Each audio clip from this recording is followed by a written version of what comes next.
Alors, salut à tous, salut YouTube, et on continue cette série d'unboxing du PC que je suis en train de construire.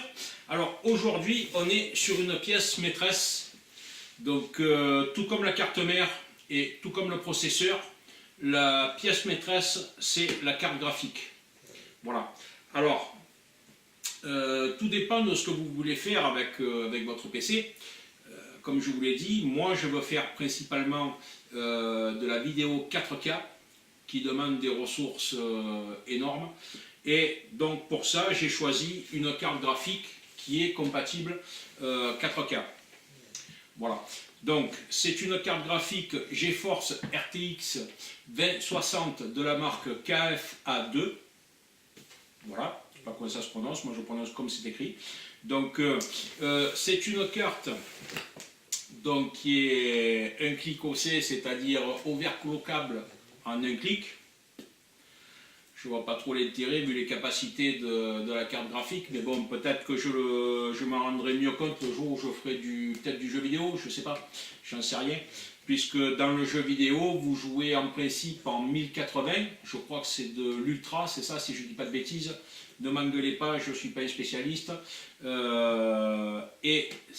Et en principe, on ne joue pas aux jeux vidéo en 4K ou très peu, parce que là, il faudrait alors des ressources vraiment énormes. Bon, voilà. Mais moi, j'ai pris cette carte pour de la vidéo 4K. Donc, elle est pourvue de 2 ventilateurs. Elle a 6 Go de mémoire DDR6, donc qui est, je suppose, la dernière génération de mémoire. Elle a le Ray Tracing. Alors pour ça, je vous conseille d'aller voir sur le site de Nvidia ce qu'est le Ray Tracing, parce que j'ai vu pas mal d'explications à ce niveau-là, où certains disent que c'est bien, d'autres disent que c'est pas bien, d'autres que... Alors à la fin, on ne sait plus, l'informatique, ça reste quand même relativement compliqué, donc vous verrez à l'usage. Moi, ce que j'aime bien dans ce type de fonction, le Ray Tracing, par exemple, pour citer cette fonction-là, c'est quand c'est automatique et qu'on ne s'occupe de rien. Voilà, quand il faut commencer à le gérer, ça devient le vrai bordel. Donc après, ça commence, ça marche pas, ça marche mieux, ça marche moins bien. L'idéal, c'est que ça soit automatique. Alors si c'est automatique, tant mieux. Si ce n'est pas le cas, ben, on verra l'usage. Voilà. Elle a 2 ventilateurs donc de 90 mm. Elle gère DirectX 12. Je vous le dis quand même. Je ne sais pas ce que c'est, mais je vous le dis quand même. Et Ansel.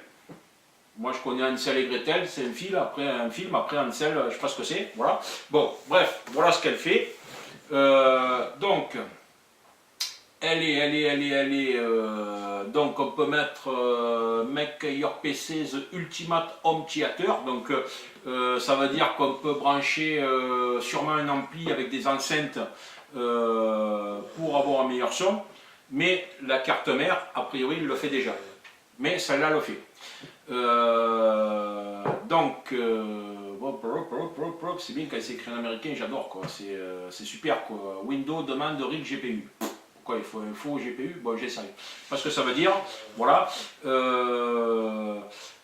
elle gère plusieurs écrans, donc elle a le multi-display. Alors là, c'est facile à voir parce qu'il y a une photo et 3 écrans. Voilà, donc elle gère le multi-écran et surtout, moi la chose qui m'intéresse le plus, 4K Ultra HD. Voilà, ça si c'est pas écrit sur la boîte, franchement ça va me foutre les boules. Là c'est écrit sur la boîte, 4K Ultra HD. Donc millions de vidéos, TV show and movie are now only in streaming in full 4K. You will need a KFA2 graphic card and the power to watch a full spec video and download. Merci d'avoir acheté pour 339 € cette carte graphique et de nous avoir fait gagner de l'argent. Bon, ça fait partie du jeu. Donc elle est compatible 4K, ce qui est très important, et surtout il ne précise pas, oui, non, on ne sait pas, on va chercher, on va peut-être trouver, c'est de l'unboxing en direct hein, les gars, donc voilà, tac, 16 graphiques 500 watts, alors minimum système requirement PCI Express, Dual With 16 Go de graphics slot, 500 watts d'alimentation, 1,5, 8 Go de système minimum, 16 recommandé, Microsoft 10, 64 bits bien évidemment, Windows 10, voilà. Alors après, est-ce qu'il va à un moment donné dire les connecteurs qu'il y a dessus, ou il faut ouvrir la boîte pour le savoir, quoi. Alors, eh ben, putain, cherchez les gars. Alors Nvidia GeForce, alors Real Time Ray Tracing, Nvidia GeForce Experience, Nvidia Ansel, Nvidia Light, Nvidia G-Sync compatible, Game Ready Driver, Microsoft DirectX 12 API, Vulkan API, OpenGL 4 sur 5. Putain, je te dire, c'est pire que Soch, quoi. Je suis pas chez Soch, voilà. 10, alors c'est là, moi c'est cette ligne qui m'intéresse, donc Display Connector DP 1.4. Alors le câble DisplayPort 1.4 est le câble le plus performant, donc c'est pour la 4K et même pour la 8K, qu'on aura peut-être un jour, mais c'est pas demain la veille. Donc elle accepte donc un câble en 1.4 en DisplayPort. Elle accepte également, si vous voulez faire une connexion HDMI au lieu d'un câble DisplayPort, il vous faudra un câble HDMI 2.0B. Attention, il y a plusieurs qualités de câble HDMI. Donc pour avoir toutes les transmissions de données, il vous faut le 2.0B. Hein? En tenant compte que si aujourd'hui vous voulez mettre, moi j'ai cherché sur Amazon, j'en ai plus ou moins trouvé, si vous voulez mettre un enregistreur vidéo, c'est-à-dire que vous jouez aux jeux vidéo pour repasser vos scènes de jeux vidéo, soit vous le faites via un programme, par exemple, qui s'appelle ici Nvidia GeForce Experience. Je ne l'ai pas essayé, mais c'est un programme qui vous permet d'enregistrer votre écran en direct pour après le rediffuser, par exemple, sur une chaîne YouTube, ou alors vous le faites via un enregistreur vidéo externe. Et sur cet enregistreur vidéo externe, j'en ai trouvé aucun qui fonctionne avec un câble DisplayPort 1.4. Ils fonctionnent tous avec des câbles HDMI 2.0. Voilà. Alors, donc cette carte est compatible avec 2.0B. Donc, moi, c'était un truc auquel je ne faisais pas attention avant. J'ai acheté, je ne me posais pas de questions. Et puis, je sais pas, bon, voilà, c'était comme ça. Maintenant, j'essaie de faire attention parce que j'en ai marre de me faire arnaquer. Donc, si vous voulez avoir une image optimale, ben, il faut faire attention à toutes ces conneries, le câble HDMI, le machin, le ci, le là. Pourquoi vous en avez à 9 € des câbles HDMI 2.0B sur Amazon, et pourquoi l'autre vendeur à côté il vend exactement le même câble à 25 €.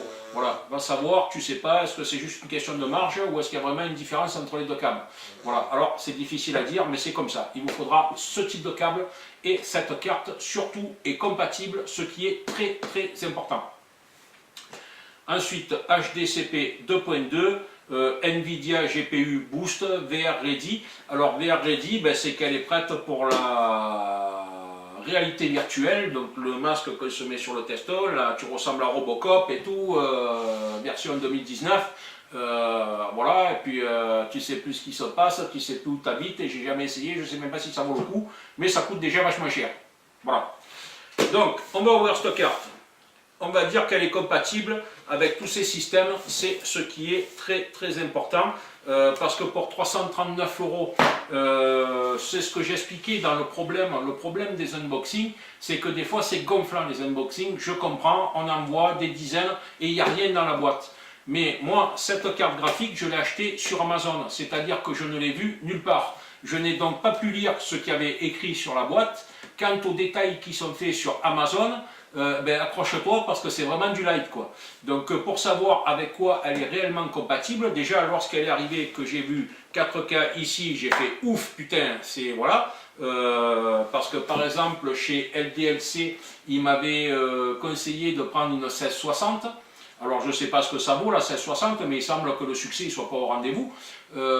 Tout simplement parce que ça leur permet de faire des configs moins chers. Et puis après, une fois que vous avez acheté le PC, camarade, démerde-toi, ils vont te dire non, la carte elle marche, il faut charger des programmes et tout. Et puis quand tu n'y comprends rien, tu n'as pas envie de te prendre le testo avec ça, et puis ça t'a rapidement dégoûté d'un PC. Voilà. Alors si tu mets une carte graphique, il faut que la carte elle tienne la route. et que tout se passe bien et que tout marche nickel. Voilà. Alors, le but de l'unboxing, c'est de vous expliquer tout ça et de vous dire avec quoi tous les produits que j'ai achetés sont compatibles ou ne le sont pas, afin que vous ne fassiez pas forcément la même erreur que moi ou que vous achetiez un produit mieux adapté à vos besoins. Allez, on ouvre la boîte. Oh. On va se battre.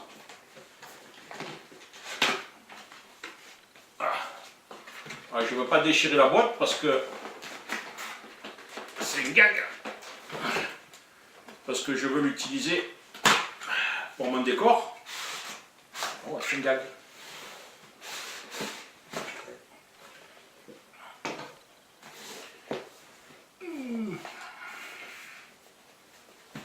Ah, déjà, c'est écrit de ce côté, donc c'est qu'elle est à l'envers.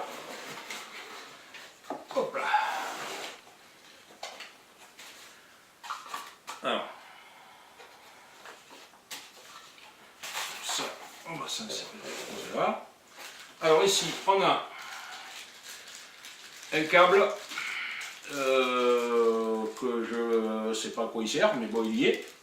Donc il est simple d'un côté, double de l'autre. On a du jaune et du noir. Est-ce que c'est un câble de pontage? Je ne sais pas. Ou d'alimentation, je ne sais rien. C'est peut-être un adaptateur en fonction de l'alimentation électrique que vous avez.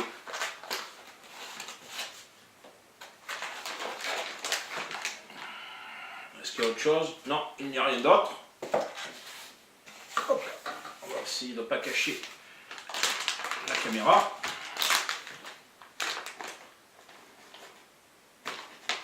Alors, déjà, ils disent de ne pas la toucher à la main. C'est déjà bien, donc on va la toucher avec les pieds.